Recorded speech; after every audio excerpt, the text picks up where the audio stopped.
Okay, Sheikh, you can start. Sheikh, you can start. Yeah. بسم الله الرحمن الرحيم الحمد لله رب العالمين والصلاة والسلام على خير خلق الله أجمعين سيدنا ونبينا ومولانا محمد صلى الله عليه وسلم وعلى آله وصحبه أجمعين سبحانك لا علم لنا إلا ما علمتنا إنك أنت العليم الحكيم رب اشرح لي صدري ويسر لي أمري واحلل عقدة من لساني يفقهوا قولي اللهم لا سهل إلا ما جعلته سهلا وأنت تجعل الحزن إذا شئت سهلا أما بعد السلام عليكم ورحمة الله وبركاته. Welcome again to another UCT MSA weekly talk on perfecting Salah, and inshallah this evening our topic will be Salah in congregation and Salah of the traveler. So without further ado, let's go into it. Salah in congregation. Introduction. While the Prophet, may peace and blessings of Allah be upon him, stayed in Mecca for 13 years, he did not perform Salah in congregation. This was because the Sahaba, may Allah be pleased with them, were forced to perform Salah at their homes. As soon as the Prophet, may peace and blessings be upon him, migrated to Medina, he, may peace and blessings be upon him, established Salah in congregation. So you see that while the Prophet Muhammad ﷺ was in Mecca for the 13 years after prophethood, before moving to Medina, he did not perform the congregational prayer. The Salah was performed individually, and the Sahaba used to perform Salah at home. So they never came out to perform Salah together. They used to perform Salah at their homes, and this was because of the level of difficulty they had, as they were enemies, and people did not want them to perform the Salah. They did not want them to propagate the deen of Islam, and if they did and they saw this happening, they would harm them, and therefore they performed their Salah at home. But when the Prophet Muhammad ﷺ migrated to Medina, they were stronger, they had stability, and that's when the Salah in congregation was established. Its virtues. So what's the virtues of performing Salah in congregation? Hadith. It was narrated from Ibn Umar that the Messenger of Allah, may peace and blessings be upon him, said, praying in congregation is 27 times better than praying alone. So 27 times in reward than praying alone. So if a person prays alone, you times that by 27, that will be the reward of the person who performs the Salah in congregation in Jama'ah. When you're speaking about congregational Salah, we're not speaking about Jumu'ah Salah. That's a congregational Salah, but it's not a Jama'ah Salah as you're speaking here about. That the Jama'ah Salah, that it is a Salah that is performed in a group. And we'll speak more about that. So any Salah that is performed in a group, that Salah is better than to perform that Salah alone. Because if you perform that Salah in a group, you get 27 times more reward than performing it alone.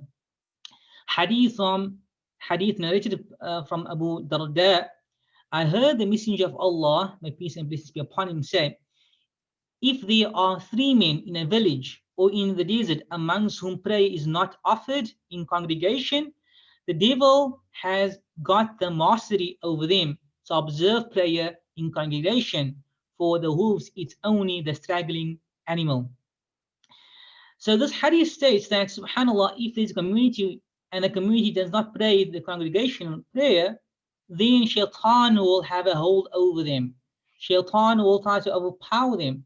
And therefore you'll see that the community will move to evil. And therefore, by performing the congregational prayer, you are protecting the community from the shaitan, from the evil whispers of shaitan. So it's very important to establish the congregational prayer in a community.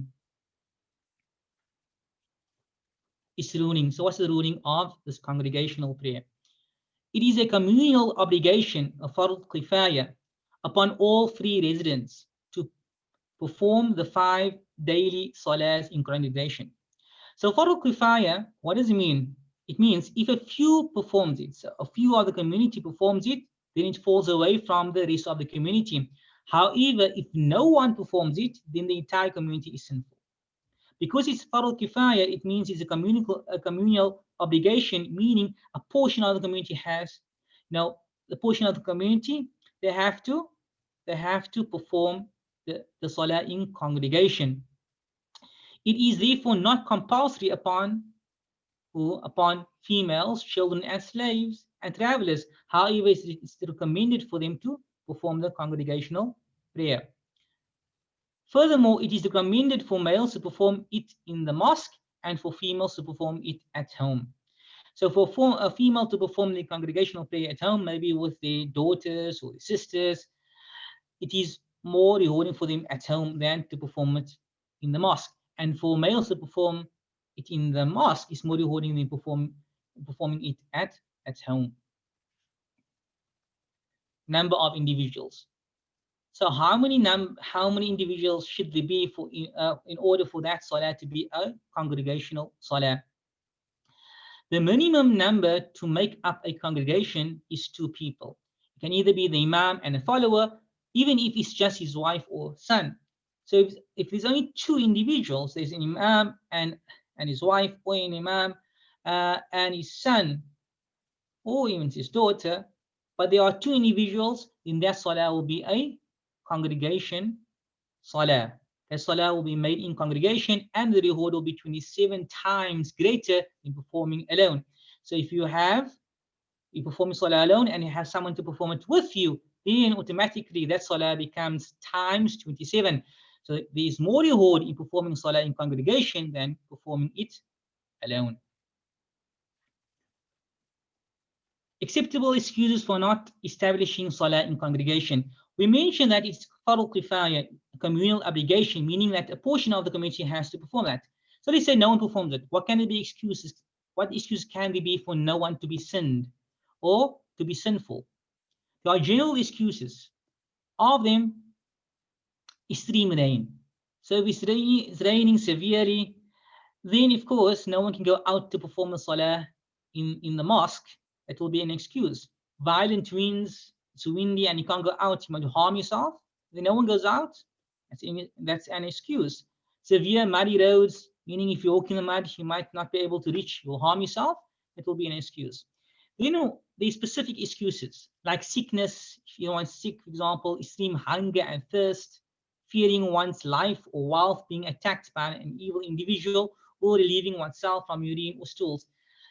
The climate that we are living in at this moment of time of COVID-19, and when the scholars have said that we should not perform salah in the masajid anymore, they base it on this: either that there are individuals who are sick, or either there's a harm in doing so. Because there was a harm in doing so, we had an excuse not to establish the salah in the masajid, in the mosque, the congregational salah.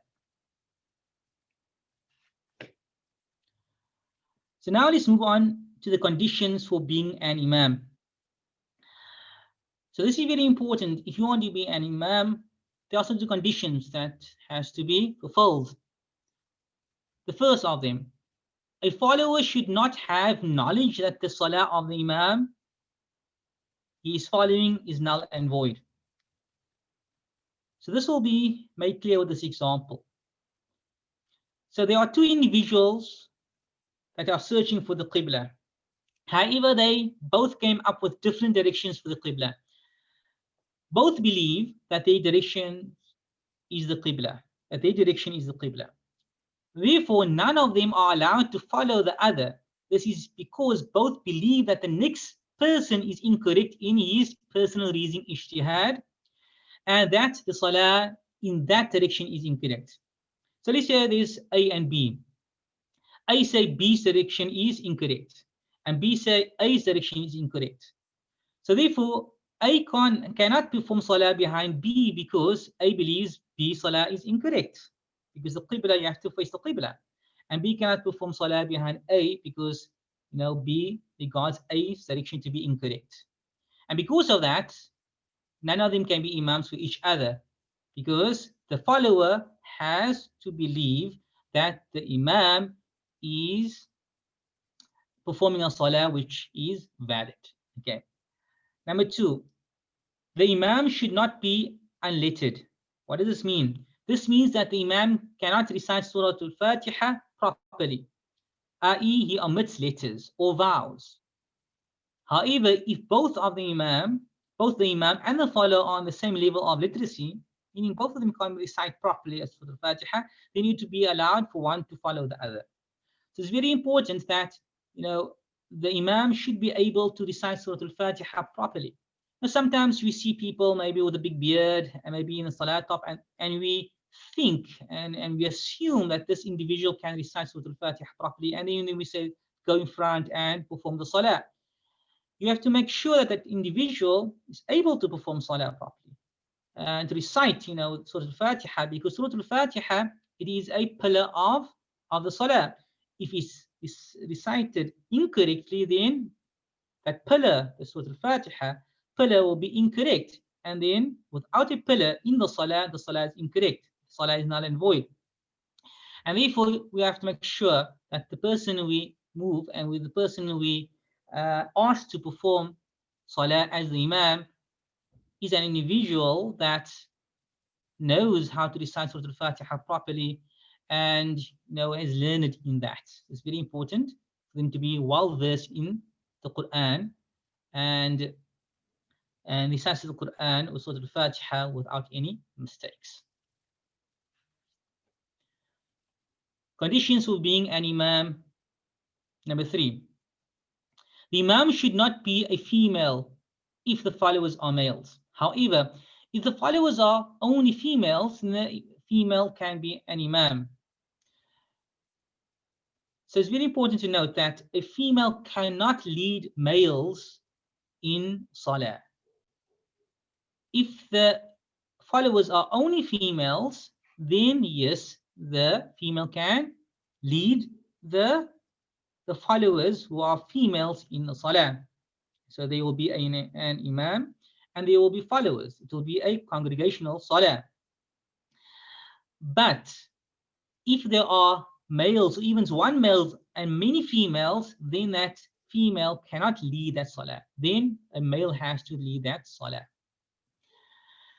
There are recommended qualities for an imam to have. It is recommended for the imam to be the most learned in fiqh, well versed in the Quran, most learned in the Sunnah, and most pious amongst them. So if you have individuals there and you wonder who of them should now be the imam should be the individual. It's recommended for the imam to be the individual who is most learned in fiqh, because if something goes wrong in the salah, the imam will not be able to fix that in the salah.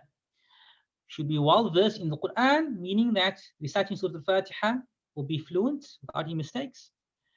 Most learned in Sunnah as well, so the imam knows the Sunnah and knows how the salah should be performed, and most pious amongst them, because the more pious, the more humility is in the salah.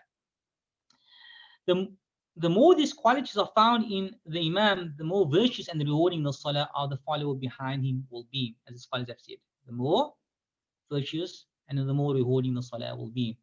The hadith. Abu Mas'ud al-Uqbah bin Amr, may Allah be pleased with him, reported, the Messenger of Allah, may peace and blessings be upon him, said, the person who is best versed in the recitation of the book of Allah should lead the prayer. But if all those present are equally versed in it, then the one who has most knowledge of the Sunnah.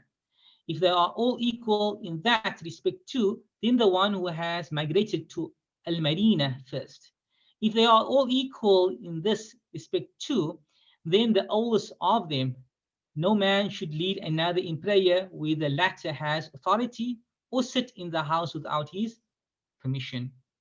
So again, you see that the Sharia looks at those individuals who have the knowledge, who have the Sunnah, and those individuals who are well versed in the Quran, as well as those who are more pious, for those individuals to be the imam.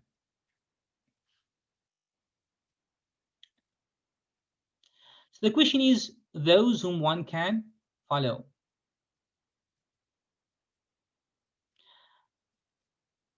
So those whom one can follow. So who are those individuals one can follow?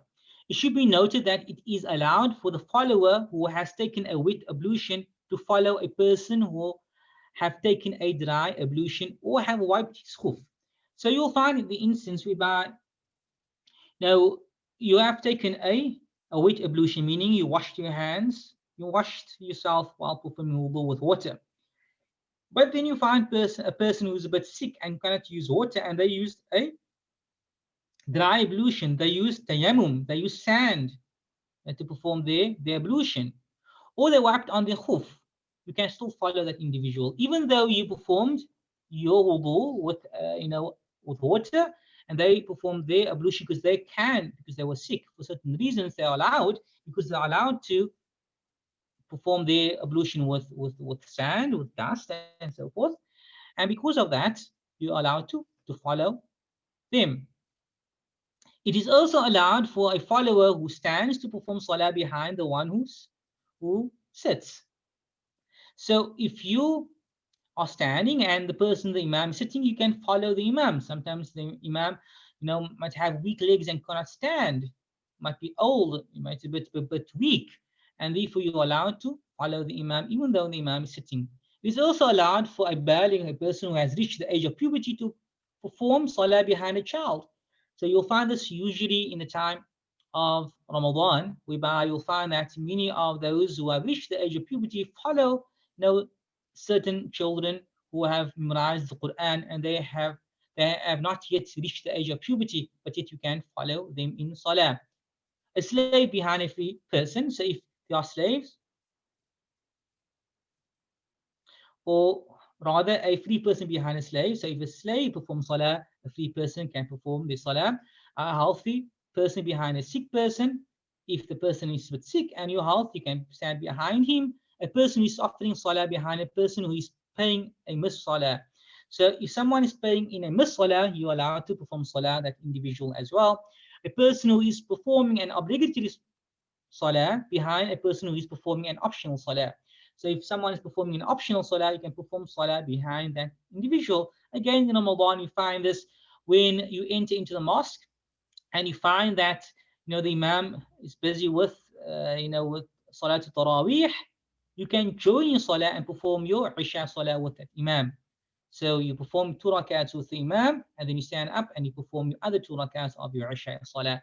So even though the imam is performing an optional salah, you can actually join the imam and perform your fard salah. Condition for being a follower, or conditions for being a follower, or followers. We spoke about being the imam, the conditions for being an imam. Now we'll speak about the conditions for being a follower. So the first condition, the follower or followers should stand ahead, should not stand ahead of the imam. So the follower or followers should not stand ahead of the imam. If you stand in front of the imam, then your salah will be null and void. So if the follower or followers moves his heels in front of the imam's heels, the follower's salah will be null and void. So you must be very careful when you stand next to the imam that your heels do not move ahead of the imam's heels. So you have to make sure that your heels are behind the imam's heels at all times. If the follower's heels is in line with the imam's heels, his salah will be valid. However, this is disliked makruh. And we spoke about makruh. We said if you leave this out, you'll be rewarded. So if you know that your heels are in line with the imam's heels and you move a bit back to be behind the imam a bit, then you'll be rewarded for doing so. If the follower is only one, so you only have one follower, there's imam and one follower, it is recommended for the follower's heels to be a small bit behind the imam's heels, a small bit. You'll see some people, they have a long gap between the imam and them. The sunnah is actually to be a bit behind, So it might be that your foot, the follower's foot, will be midway of the imam's foot. because now the heel will be behind. So it'll probably be about 5 centimeters behind. The heel of the follower will be behind the imam, 5 centimeters, maybe 10 centimeters, but it'll be close. It'll be close. It won't be like half a meter or meter. Some people, they have that gap between the imam. The best way to be just a small bit behind the heel of the imam, and for him to stand on the right hand side of the imam. So if there are only 2 individuals, the follower will stand on the right hand side behind the imam. If another follower joins, he will stand on the left side of the imam. The imam will either move forward or the followers will move behind the imam. Therefore, if there are 2 or more followers behind the imam, they should line up behind the imam in a row. So what happens? If you have 1 follower, the follower will be on your right hand side. If the other follower comes, the imam can move forward or the followers can move to the back to form the saf now. So they don't stand on the left hand side and the right hand side. No, they will stand on the left hand side, but the imam will now have to go forward in order for them to stand together, or they will actually move back. So sometimes we'll find that there are 2, the imam as well as a follower, and a third individual comes. And the third individual, he will stand just behind the imam, in the saf behind the imam, whereby the second individual standing on the right hand side of the imam. In sometimes instance, you'll find that if the one standing on the right hand side of the imam is knowledgeable, he will actually move back and stand with the third individual, and they will now perform their own row behind the imam. Sometimes they're not so knowledgeable and they will stand next to the imam. So on the left hand side of the imam, then the imam now will move forward and making space for the saf behind the imam.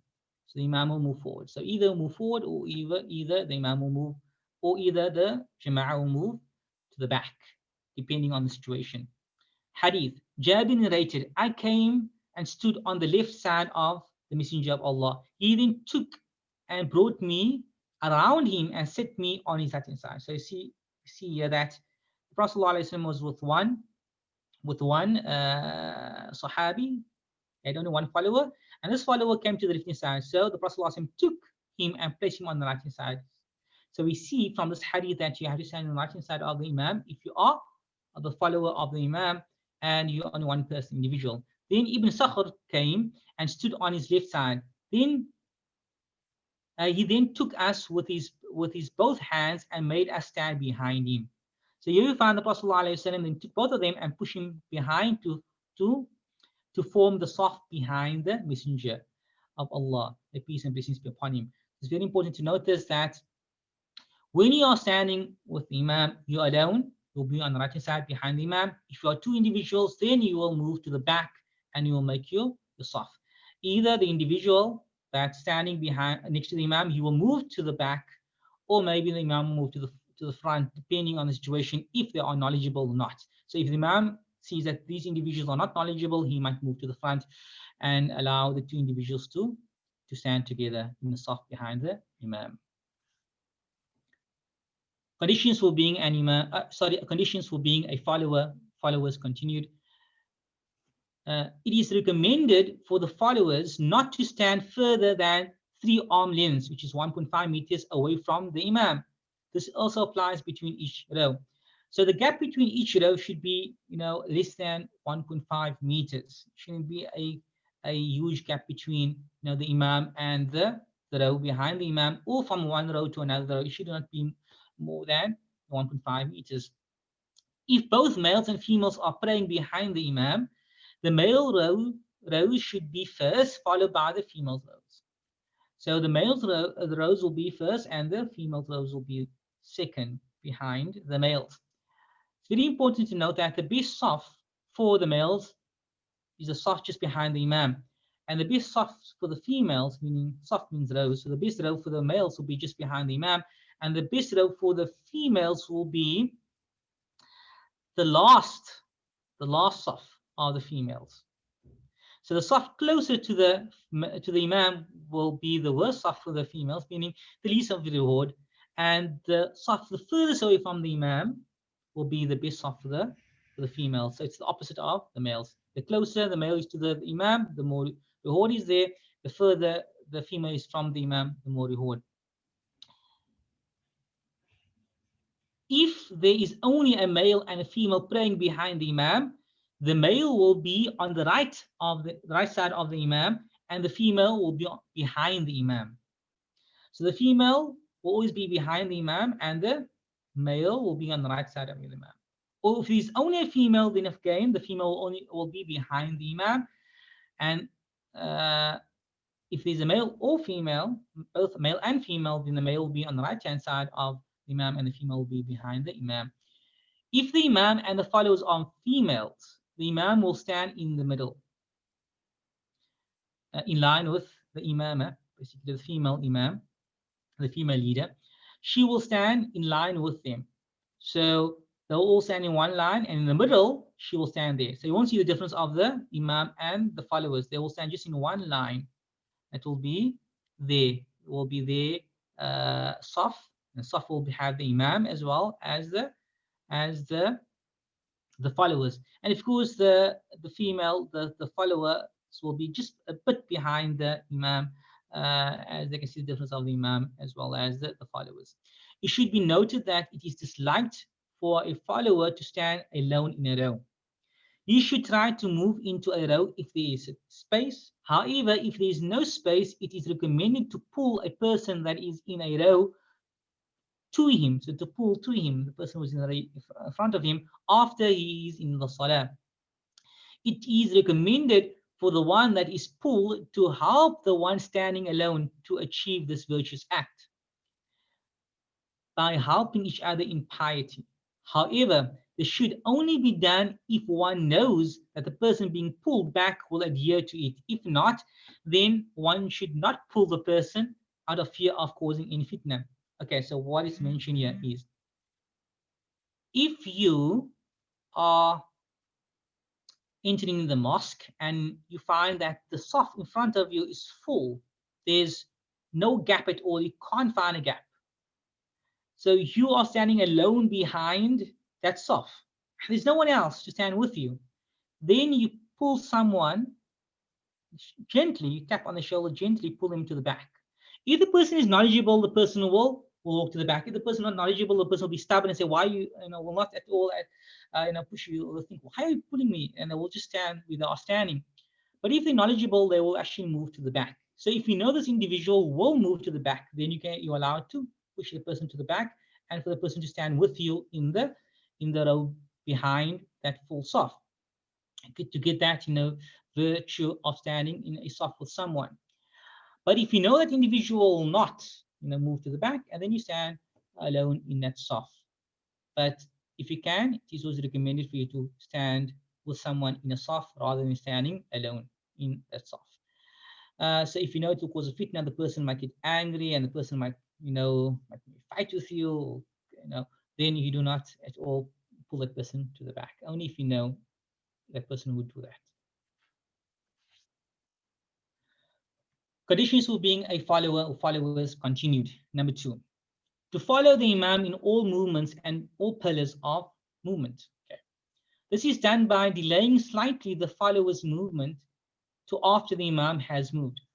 So you don't move with the imam. When the imam says Allahu Akbar and goes down to ruku, you don't go the exact same time down with the imam to ruku. You wait 1 second for the imam to move, and then you move after, because you are a follower. You don't move with the imam, you are following the imam, and therefore you delay slightly your movements to the imam's movement. 1 second, 2 seconds, the imam goes down, then you go down. But you don't go down the same time as the imam. It is disliked for the follower to delay from the movements of the imam a pillar's movement. So a pillar's movement meaning that the imam goes down into ruku, and now the imam goes up from the ruku, and you're still standing. So you delay the pillar. This is makruh. You shouldn't do that. You shouldn't do that. Okay. However, if the person delays from the movements of the imam 2 long pillar movements without any excuse, the salah will be null and void. The short pillars are the i'tidal, when you come up from the ruku, that's a short pillar, and the sitting between the 2 sujoods, Everything besides these two are long pillars. So if you know what's a long pillar, it's all the pillars except the i'tidal, coming up from ruku, and the sitting between the two sujoods. Okay. Excuses might be due to Imam performing Salah quickly. Sometimes you will have an excuse. Why? Because the Imam is performing Salah quickly and you can't go with the Imam. Or one of these sites is slow. Sometimes you're very old and you start slow and you're concentrating. You maybe do not remember Surah Al-Fatiha properly. You're new to Islam and you're concentrating and so forth. And you might be reciting slow. So example of this instance. If the Imam goes into ruku, then stands in i'tidal, then goes into sujood, then sits up, while the follower is still standing without any excuse, his salah will be null and void. This is because the ruku and sujood are long pillars. Both these pillars have not been performed with the Imam. So the person is standing and the Imam is standing. Now the Imam goes down to ruku. That's the first pillar. He goes back up into i'tidal. We don't count that one because that's a short one. Then he goes down into sujood, the second pillar. The follower has to come and catch up with the Imam, but he did not catch up yet. And now the Imam sits up from the sujood. Because of that, the Imam has now done 3 rukuns, 3 pillars, and the follower has not followed the Imam in any of those 3, and so therefore if he did not have an excuse, the salah will be null and void.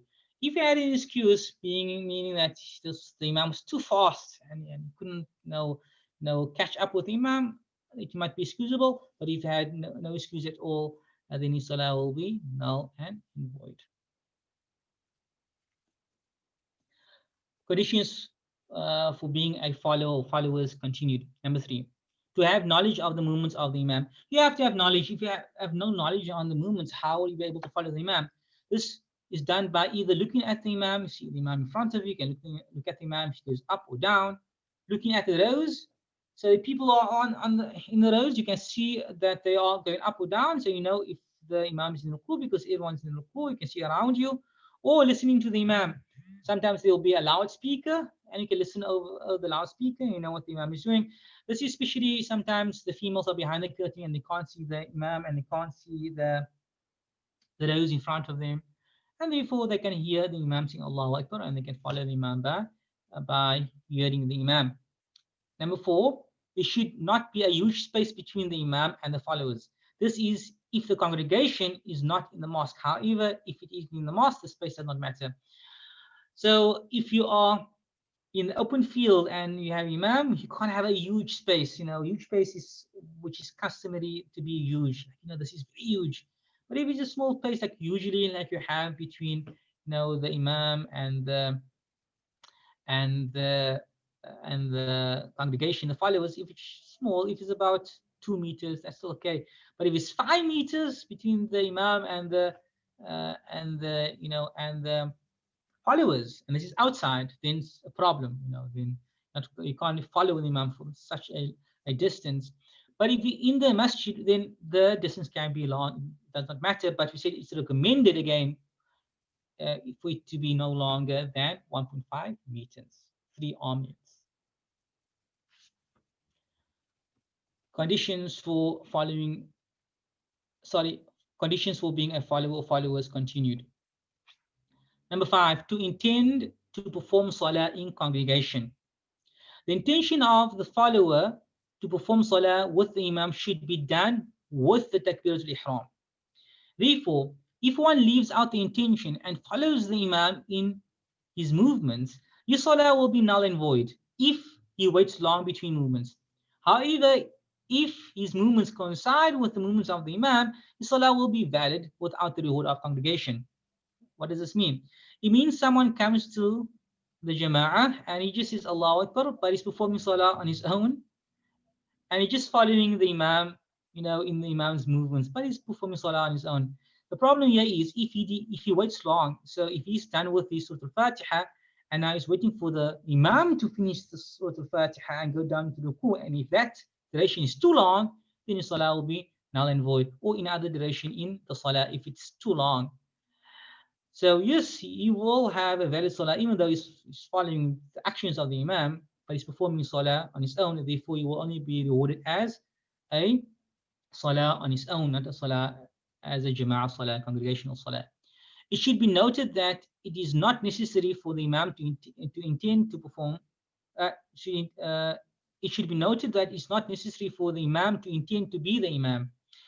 Meaning, if an individual is standing and performing salah and you just follow that individual with the intention for you to perform jama'ah salah, you will be rewarded, the follower will be rewarded as performing jama'ah salah. But if the imam does not make the intention to be an imam, he will not receive a reward of being of performing salah in jama'ah. It's very important to note that. So you don't need to have the intention, but you lose out that reward. It is, however, recommended in order for him to receive the reward of congregation. So individual who performs salah, let's say um, you enter into a mosque and you see someone performing salah. Maybe performing dhuhr salah. You know he's performing dhuhr salah. Now you join him. You are joining him in salah, but he did not make the imam, did not make the intention to be the imam. So he does not want to be the imam. He's performing salah on his own. You are following that imam. You will be rewarded if you had intended to perform that salah in jama'ah with this individual. You will be rewarded to perform a salah in congregation. However, the individual you are following will not receive the reward of congregational salah because that individual did not change his intention to perform a jama'ah salah. So if you had to join him and he recognizes and he knows that you are joining him and he changes his intention for the salah to be a congregational salah, then he will be rewarded as performing salah in congregation. It's very important to know that. But the follower has to make that intention when that follower starts the salah at takbiratul ihram, that he's performing the salah in congregation. If he does not intend to be the imam, he will not receive the reward of congregation. Conditions for being a follower or followers continued. The follower will receive the reward of congregation as long as he joins the imam before the imam makes the taslim. So the question is, when will you get that 27 times reward? If you join the imam before the imam says Assalamu alaikum rahmatullah, the first one. If you join the imam before the first one, then you actually receive that reward of congregational salah. So it's important not to wait. So some individuals are going to the mosque and they see the imam, performing salah, but they are sitting and in tashahud, and they say, okay, let's wait until the imam stand and let us, let me perform salah on my own rather. No, you rather join that imam with a jama'ah and you get that reward. Then performing salah on your own because the imam's almost done with the salah. No, you rather wait. You rather join the imam and receive that reward, even though it's just a taslim. At least you get the reward of the jama'ah. However, catching the takbiratul ihram with imam is virtuous. So if you catch it with the imam, it means better, the takbiratul ihram. So the longer with the imam, the greater the reward. A follower will catch a rak'ah with the imam if he joins the imam in his ruku'. So the question is, when do you actually, catch the imam in the first rak'ah? So when must you join the imam to receive a rak'ah salah with the imam? You have to catch the imam before that imam comes up from ruku'. So when you join the imam and the imam is still in ruku', then you receive the first rak'ah with the imam. But when you join the imam and the imam came up from ruku', then you have to add an extra rak'ah now to the salah after you completed the salah with the imam. So if you join the imam and the imam is in the ruku', then you received a rak'ah with the imam. Even if it was 1 second, while the imam was still in ruku', you were down with the imam for 1 second, you received the first rak'ah. So when you catch the imam in the ruku' position, you receive the first rak'ah with the imam. I mean, your first rak'ah will be with the imam. And of course, whatever you missed out, you have to add to the salah once you complete the salah with the imam. And inshallah, now we move on to the salah of the traveler. To travel is not easy. Traveling is something very difficult. You leave your loved ones one side, you leave your valuables at home, and you're alone, and it's difficult. And therefore, Allah subhanahu wa ta'ala, out of His mercy, has made it easy, for individuals who are traveling to perform the salah of the traveler. Allah subhanahu wa ta'ala says in the Quran, and when you travel throughout the land, there is no blame upon you for shortening the prayer, especially if you fear that those who disbelieve may disrupt or attack you. Indeed, the disbelievers are ever to you a clear enemy. And when you travel throughout the land, there is no blame upon you for shortening the prayer, especially if you fear those who disbelieve may disrupt or attack you. Indeed, the disbelievers are ever to you a clear enemy. So we see in the ayah, Allah subhanahu wa ta'ala say, there's no blame upon you for shortening the prayer. But we find out in the hadith, it says, in the ayah, it says, why? If you fear that those who disbelieve may disrupt or attack you. But we know that you don't find that anymore. We don't find people attacking us. Oh, they are, but I mean, the travel is quite safe nowadays, and you won't find people attacking you. So there's a hadith that says, it was narrated that Ya'la bin Umayyah said, I said to Umar bin al-Khattab radiyallahu anhu, may Allah be pleased with him, and when you Muslims travel in the land, there is no sin on you if you shorten a salah, the prayer, if you fear that the disbelievers may put you in trial or attack you. And you said, the same verse we mentioned earlier on. But now the people are safe. He said, I wondered the same thing as you are wondering. And I asked the Messenger of Allah, may the peace and blessings be upon him, about that. He said, it is a charity that Allah has bestowed upon you, so accept this charity.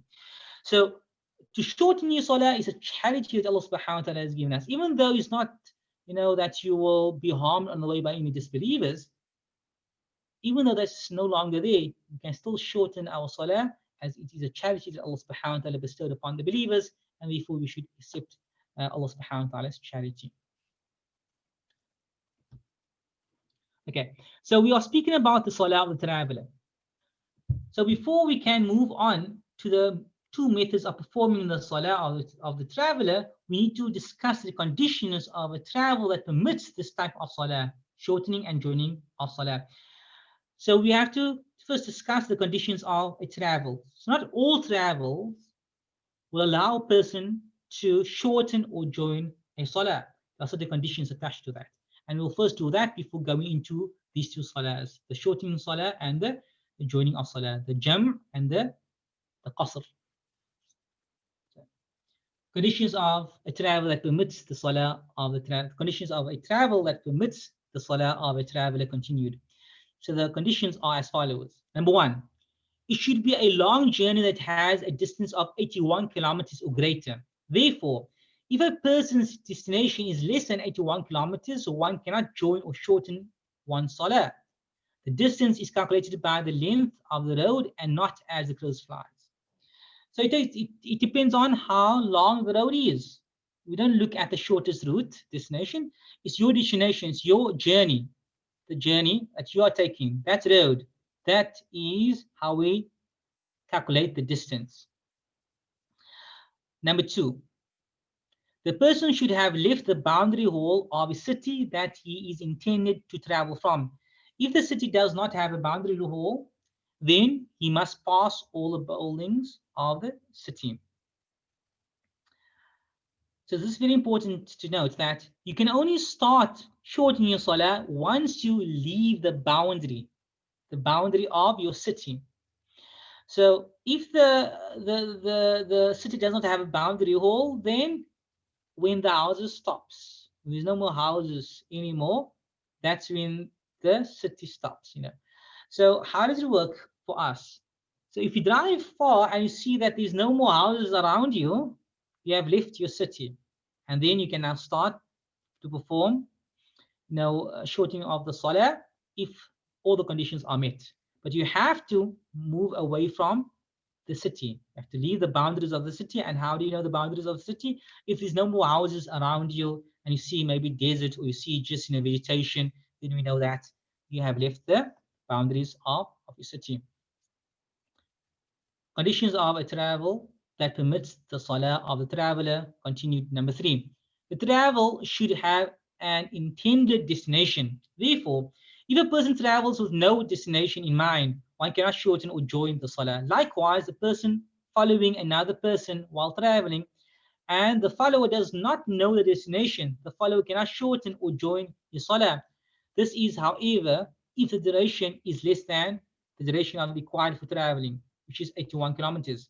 If the duration was if the duration or the length was reached, then they can shorten and join their salah. So the length is 81 kilometers. We mentioned that once you leave the boundaries, you're allowed to shorten if your destination is further, if your destination is about 81 kilometers or greater. But if you do not know your destination, then you can't do that. You can't shorten your salah because you don't know if your destination will be 81 kilometers or more. So if you passed 81 kilometers or more, then of course now you can shorten your salah if all the other conditions are met. Number 4, the goal of travel should not be for any sinful matters, example, gambling, alcohol consumption, and so forth. This is because joining and shortening salah is a concession from Allah and therefore cannot be mixed with disobedience. So one might ask, well, how will a person still perform salah if they are, traveling to a place to gamble or drink alcohol consumption and these things? Some people they are addicted to certain things, but they're good people. Some person might be addicted to gambling, but they are good, and therefore they want to perform the salah. So therefore, those individuals they cannot shorten the salah, but they can perform the salah four times. Complete, meaning 4 rak'at, and inshallah, the salah will stop them from performing for doing sins and these things, but they're not allowed to shorten their salah. So now we're moving on. We're done in the conditions that permits traveling. Now we move to the methods of performing the salah of the traveler. There are 2 methods of performing the salah of the traveler. They are, number 1, reducing the number of rak'at. This is called qasr. So you can reduce the number of rak'at. This might be used to shorten the prayer so that the traveler can perform it quickly on a stop on his journey. So this is a rahmah, this is a mercy from Allah subhanahu wa ta'ala. It might be that you are always in a rush traveling, and now very quickly can perform 2 rak'at. Just 2 units of salah and perform it and then move on your journey. So in a way, it makes things easier for you. Number 2, joining 2 salah together. This is called jam'. So the first one is called qasr, to shorten, and this is considered to be, or the second one is called jam', to join. This might be used to widen the time the traveler can be free, so you can perform 2 salahs quickly together, and you have more time to be free, and make it easier for the traveler to pray on time. Because it might be that you're busy traveling all the time, and you know when to perform the salah. You can't perform salah on time all the time, so you can look for a gap very quickly and perform both of your salahs, and now you can busy yourself with travel. These methods could be performed together or alone. So you can either perform only shortening of your salahs on travel, or you can perform only joining your salahs on travel. So if you join your salahs, you make it 4 and 4. You're joining it together.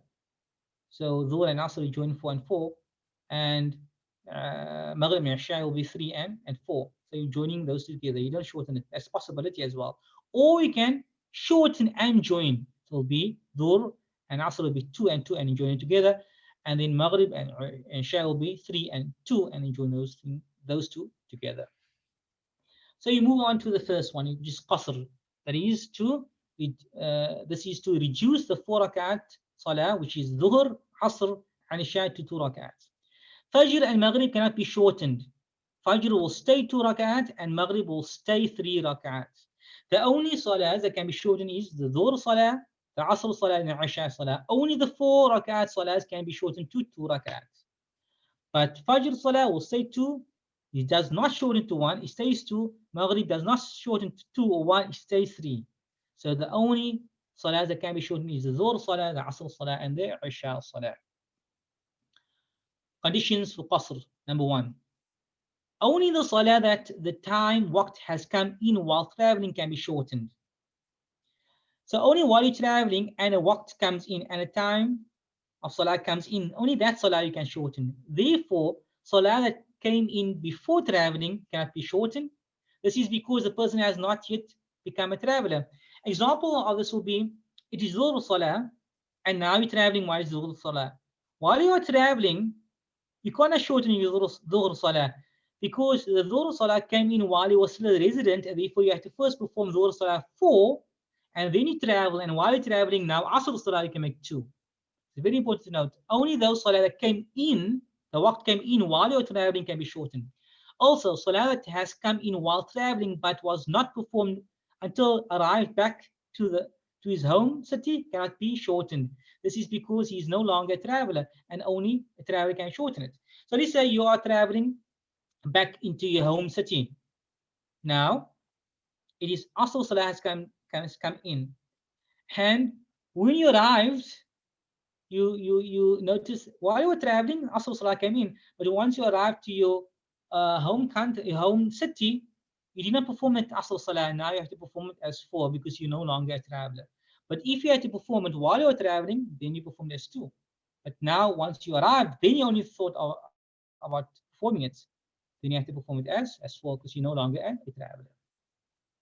Number 2. The traveler should intend to stay at the place for longer than 3 days, excluding the day of arrival and departure. This is very important because a lot of people ask questions on this, how many days you can actually stay and how many days you can actually shorten your salah. So the traveler should not intend to stay at the place for longer than 3 days, excluding the day of arrival and departure, i.e. 5 days, there'll be 5 days or more if one includes the day of arrival and departure. If the person has intention for 6 days, including the day of arrival and departure, the person will be considered a resident and cannot shorten the salah for the duration of the stay. Okay, very important. So 5 days or less if one includes the day of arrival and departure. If you are staying in a place for 5 days or less, if you include the day of arrival and the day of departure, then you can perform Qasr Salah for the duration of those 5 days. If it's 5 days, you can perform Qasr Salah for 5 days. If it's 4 days, you can perform 4 days and so forth. If your stay is less than 6 days, it means it is 5 days or less. If the person have intention to stay for 6 days, including the day of arrival and departure, say 6 days or more, the person will be considered a resident and cannot shorten the salah for the duration of the stay. So it's very important. So let's say you want to travel, you're traveling now to Joburg. When you enter into Joburg, your intention is to stay in Joburg for 10 days. When you entered into Joburg with that intention to stay for 10 days, you can no longer shorten your salah. While you were traveling, you could shorten your salah. But when you came in Joburg and your intention was to stay there for 10 days or 6 days, you have to perform your salah full, meaning Dhuhr will be 4 and Asr will be 4 and Isha will be 4. You can't shorten any of your salah. Very important to note that. If your intention is, like we mentioned here, 5 days or less, you can shorten. If your intention is 6 days or more, you cannot shorten. However, if the traveler intended to stay for 3 days or less, but his stay is prolonged and does not know the amount of days that he will be staying at the place for a business that does not for a business that he does not know when he will finish, or delayed transport, then he can shorten his salah for up to 18 days. So if you don't know, if your intention was actually less than 6 days, your intention was less than 6 days, including the day of arrival and departure, it was less than 6 days.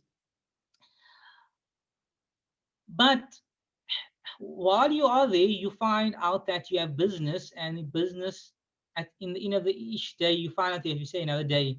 In the end of that day, you find out that you have to say another day.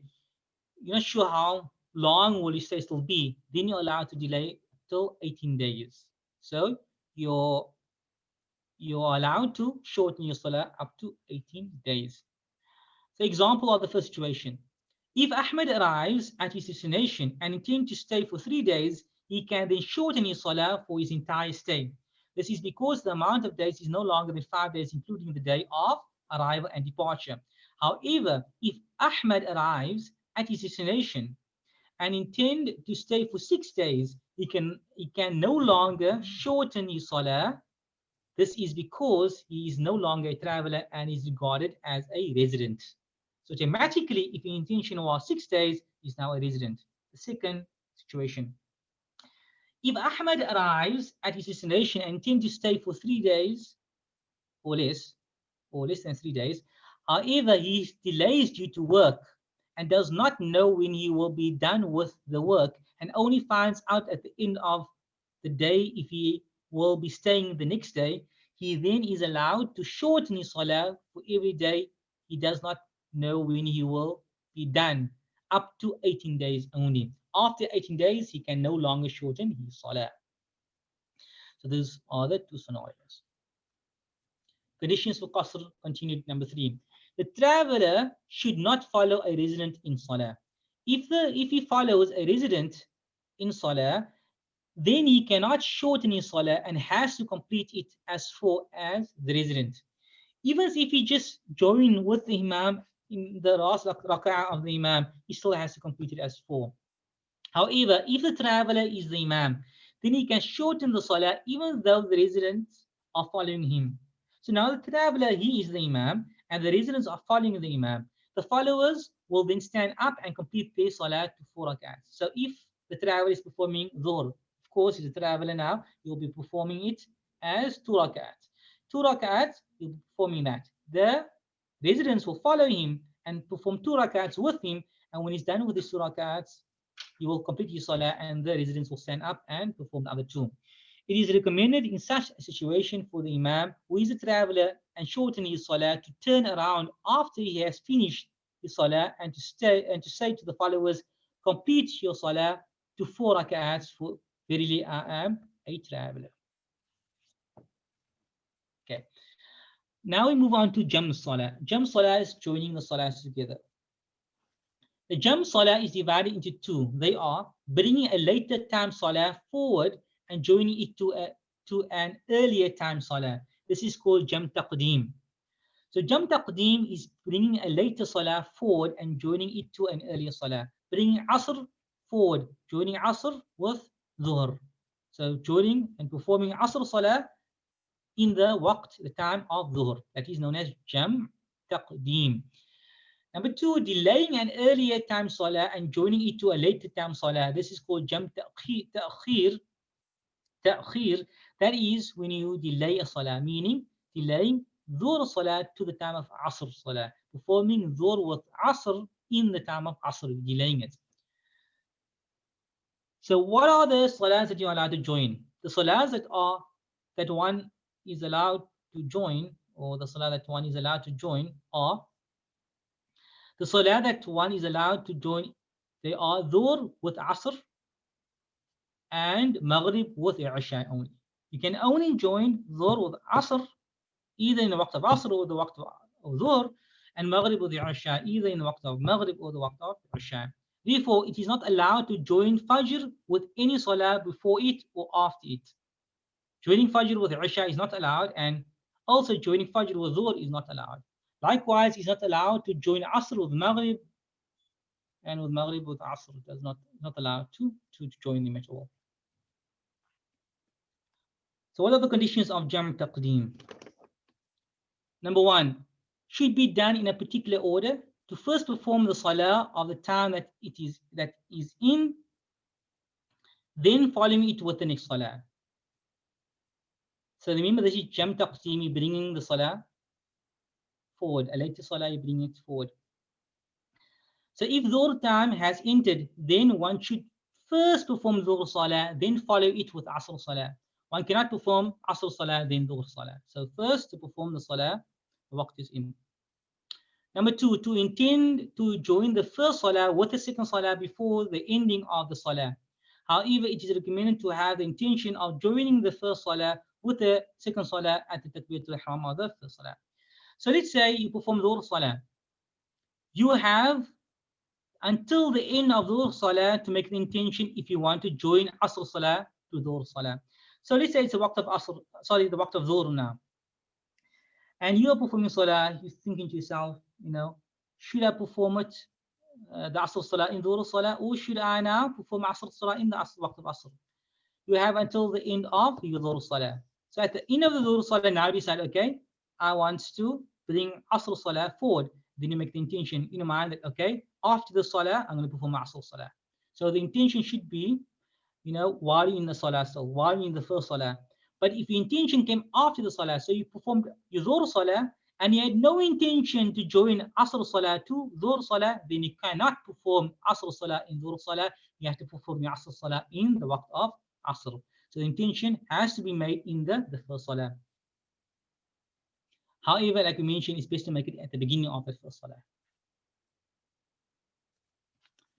Conditions of Jam' Taqdeem continued. Number 3, to perform the second salah immediately after completion of the first salah, it should not be separated by dhikr, optional salah, or anything else. So there should not be a big,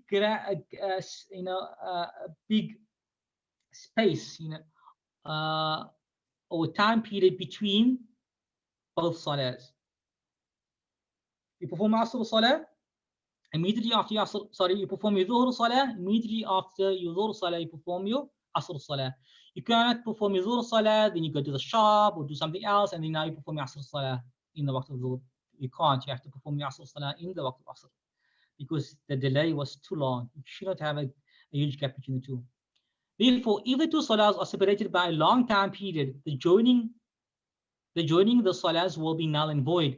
The second salah will then have to be performed in its time waqt, in its own time, meaning Asr now will have to be performed in Asr salah. Number 4, one should remain a traveler until one has started the second salah. If the traveler has arrived to his city while in the second salah, the salah will be valid. Okay. So let's say you are performing salah on a plane. And as the plane is now flying and landing, you're making your salah. As long as you performed the second salah before the plane now lands in your city, then you have performed the salah. As long as you start your salah before the plane lands, so before you arrive to your city, you perform the salah, then the salah will be valid. So if you're in your city and you're still performing the same salah, then your salah will still be valid. So you have to start it before you arrive. So while you're traveling slowly, that's when you start with your salah. So now you move on to the conditions of Jam' Ta'khir. This is when you delay your salah.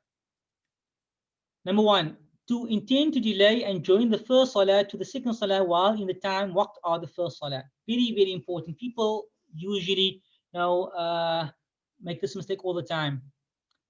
Therefore, if the time of Dhuhr has elapsed and he did not intend to delay and join it to Asr, he will be sinful and have to pay it in as a missed salah.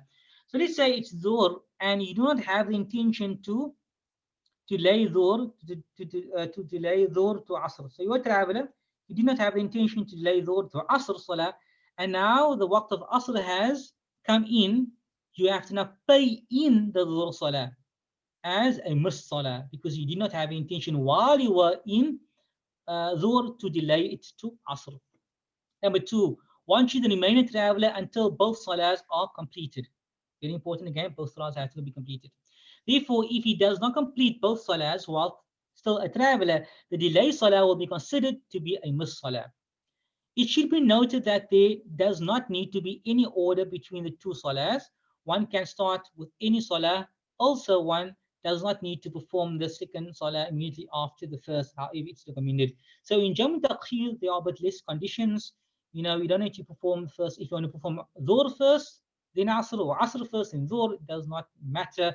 And you can delay between the two as well. So you can perform Dhuhr and you have a long delay before you perform Asr. This not matter, but it's a minute for you to perform it as soon as possible, as well as to perform the first Salah and then the second Salah. And then we end off with the conditions for joining two Salahs due to heavy rain. So you're allowed to join two Salahs if you are not a traveler due to heavy rain. Number one, the first condition, the Salah should be made in congregation in a mosque that's regarded to be far from one's house by custom. So you probably live very far from the mosque, and it's a long drive to the mosque. Okay, that's number one. And that will cause harm to a person to return to perform Salah. So you have to live far from the mosque, and if you have to come now back to mosque because it's raining heavy, it will cause no harm to you. Maybe you don't have a car and you have to walk, and it will cause no harm for you to walk. Second condition, the rain has to continue at the commencement of both salahs and at the end of the first salah. Therefore, if the rain stops before completing the first salah or before the commencement of the second salah, then the second salah cannot be joined. However, if the rain has stopped during the second salah will be valid. So this means that while you're starting your first salah, let's say it's Dhuhr, you perform Dhuhr and it's raining. So the rain continued while performing your first salah. When you end that salah, it was still raining. That's good. When you started your second salah, it was still raining. That's good. If the rain stops after performing your second salah, that second salah will still be valid. This is the instance whereby you find that that's difficult because of rain, because the Sharia encourages one to perform salah in Jama'ah. And so if you find that it's difficult because of heavy rains, you can go to the mosque and you can perform that. You can join two salahs together. The Dhuhr, bring the Dhuhr, bring the Asr close to the Dhuhr. And that's the end of it. And just one more thing here, you can only bring them closer. So you can only bring Asr to Dhuhr. You can only perform Jam Taqdeem, bring it forward. You can't perform Jam Ta'khir. You can't delay Dhuhr to Asr. You can only bring forward Asr to Dhuhr as well as Isha to Maghrib, but you can't move Maghrib to Isha Salah. When it comes to the conditions of joining two Salahs due to rain, you can only bring them forward, but you can't delay them. And with that, we will end of today's session. And if there are any questions, inshallah, I would like to answer them if there are any, inshallah. And feel free to ask any questions that you might have. Today, session was a bit long because it was to do with certain things that you don't understand very well, so I need to give a bit more explanation to it. But alhamdulillah, it will be something beneficial for us, inshallah.